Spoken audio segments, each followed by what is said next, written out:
Hi everybody, Goddess of Radical Self-Love for Mecca. Make everyone count always. We are a support network for caregivers, care receivers, and resources within the long-term services and supports community. So we'll begin as normal with Conversations for Meditations with God by Neale Donald Walsch. What you actually experience is up to you. It could be what you plan to experience, or it could be something else, depending upon which you choose. This is a very good subject matter for today. So, when you are entering or within the long-term services and supports industry or community, there are very many choices to be had. Those choices play an impactful part on our existence and support us or make our lives more complicated.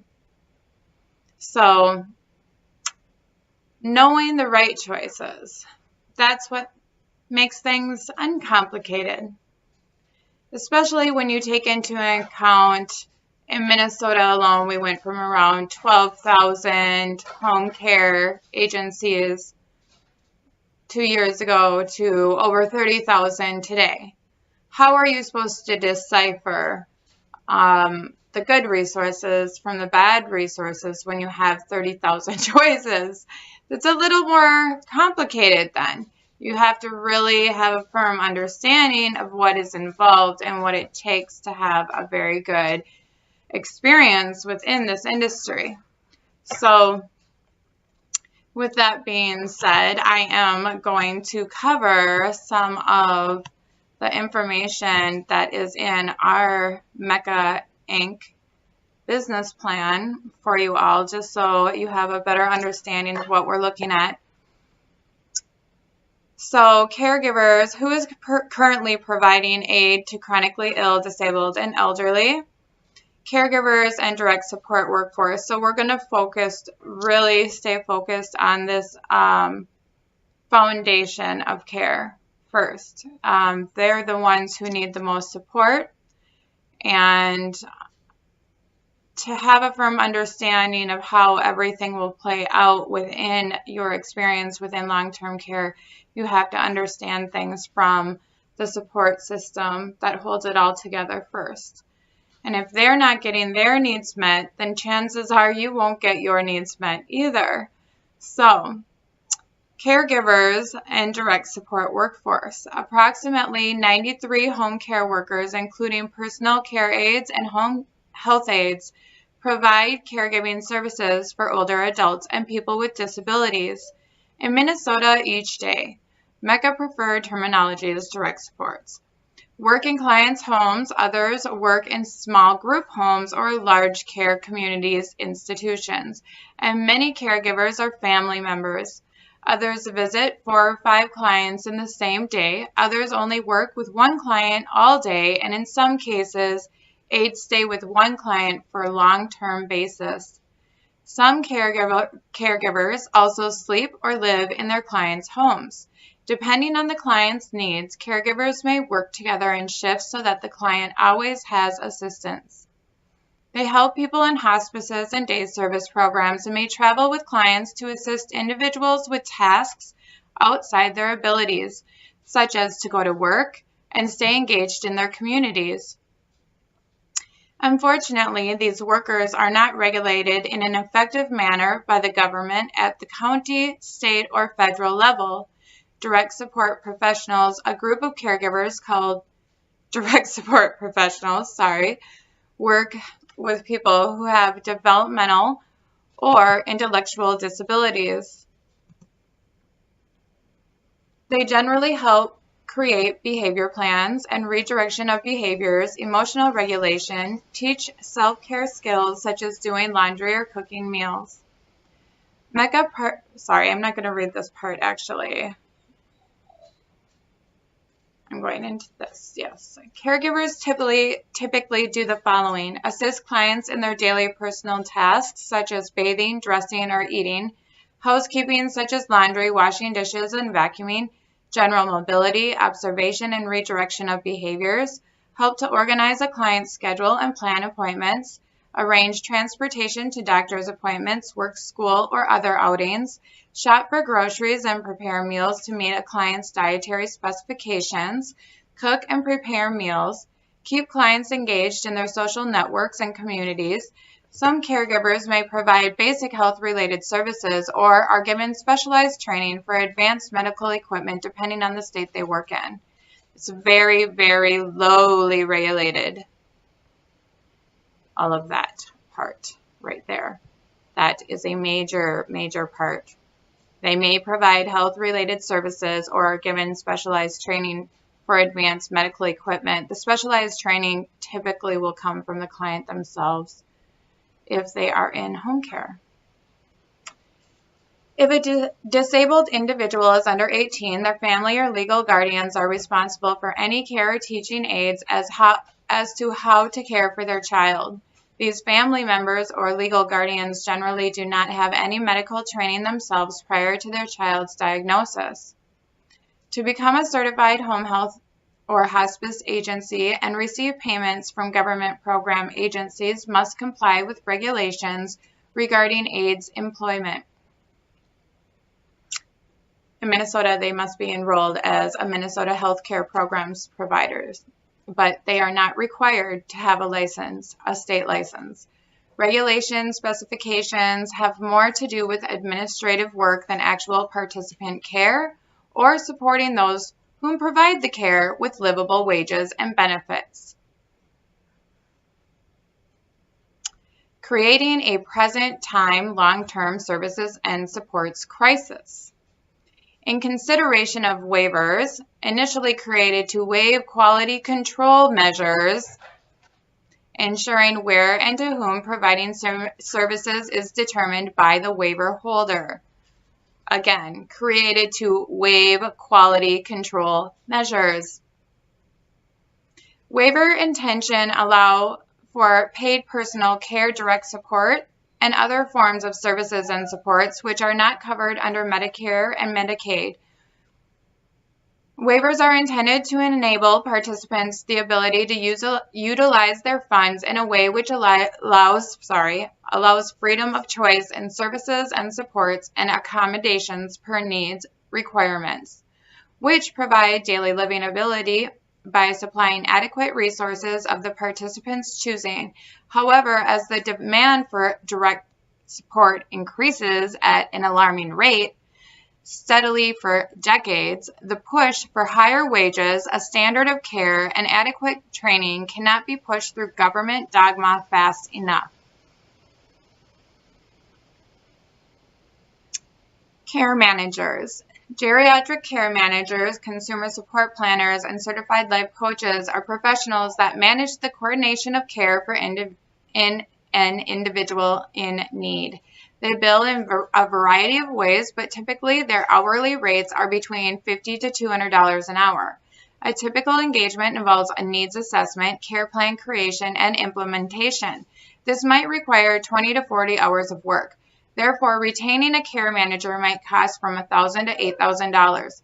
Medicare, Medicaid, and health insurances very rarely manage or pay for these costs. Long-term care insurance might, but most often this is an out-of-pocket cost. Most individuals or family try to manage their own care. Having a professional care manager is essential. Home health care is already complicated enough without the major factor that there are extreme language barriers creating even more hurdles for minorities and their families. Care managers can save families money because their needs assessment align an individual's present condition with only those services that are necessary at that time. This prevents unnecessary fees from home care providers and assisted living residences. Overview of the long-term care industry. Minnesota long-term care industry, and this goes across the board. We're just using Minnesota as an example. This is more, I would say, middle ground to the more populated areas. Yeah, and obviously our rural areas are in the most need. Minnesota long-term care industry is currently in a state of emergency. Presently, there is a 9,000 plus PCA shortage. Also, as the baby boomer population ages and the elderly population grows, so many are struggling to pay for assisted living. They are needing to stay in their homes.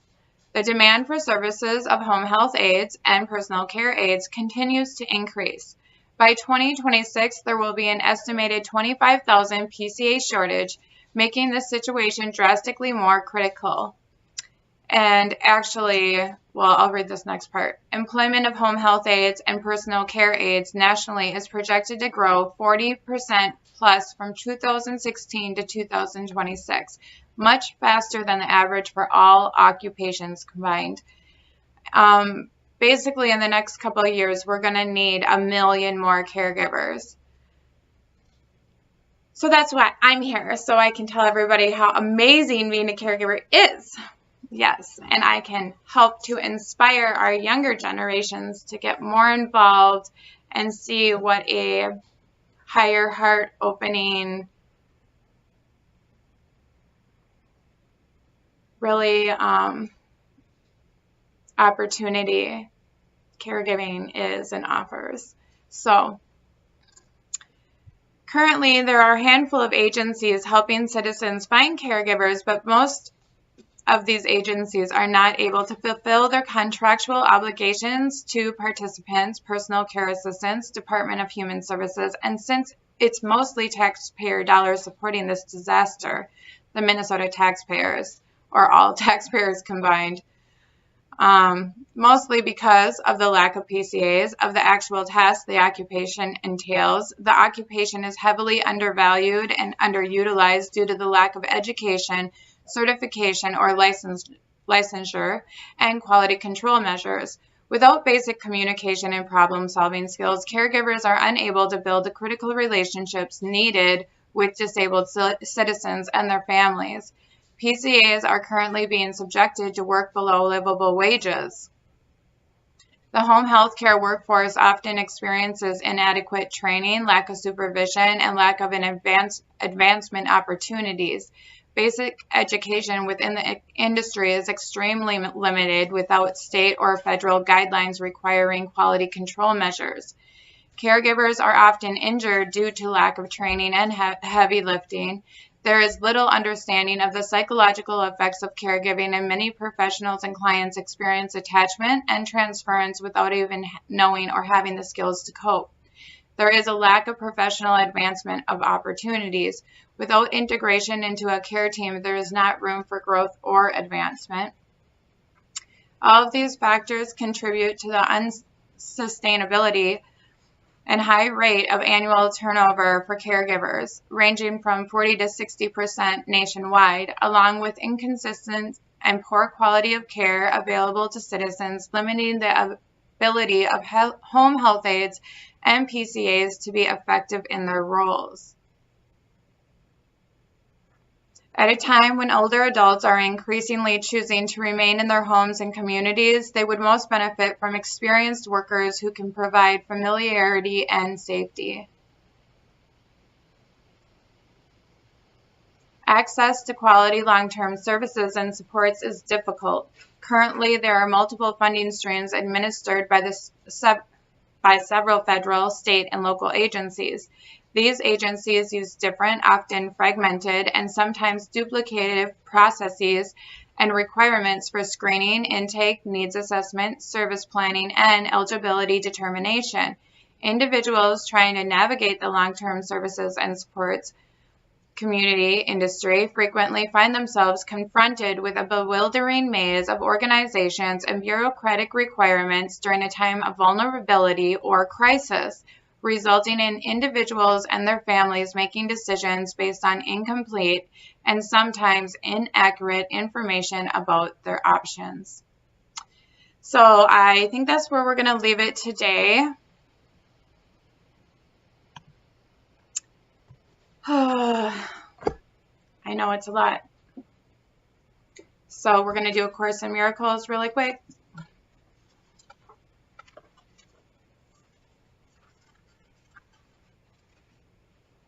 Ba-ti-da. Course in Miracles, deprogramming.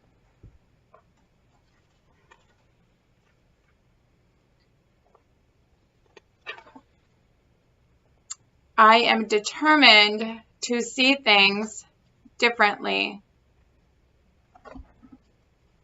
Yes. I am, you are, we are determined to see things differently. We know what was, we know what is, and we're determined to see things differently into what can be, what can be. It can be safe.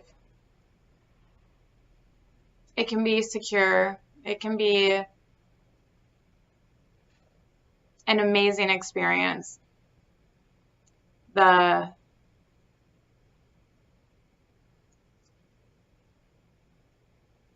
ascension process, the releasing process,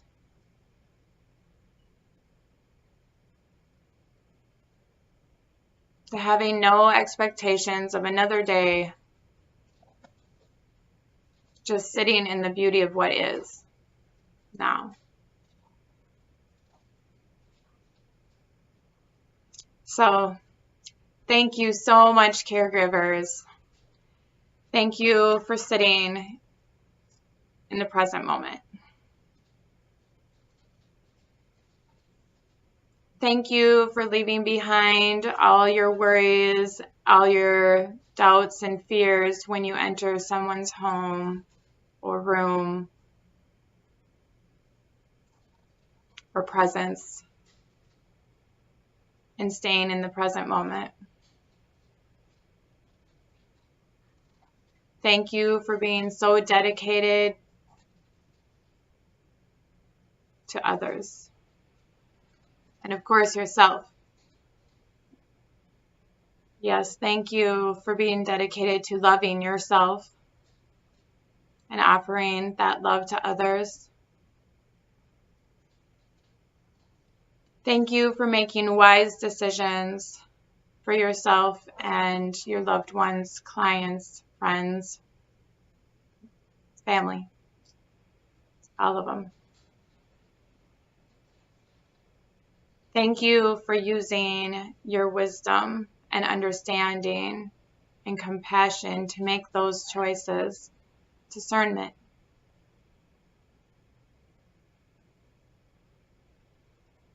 Thank you for offering the care. Thank you for offering the time. Thank you for offering the energy to heal others.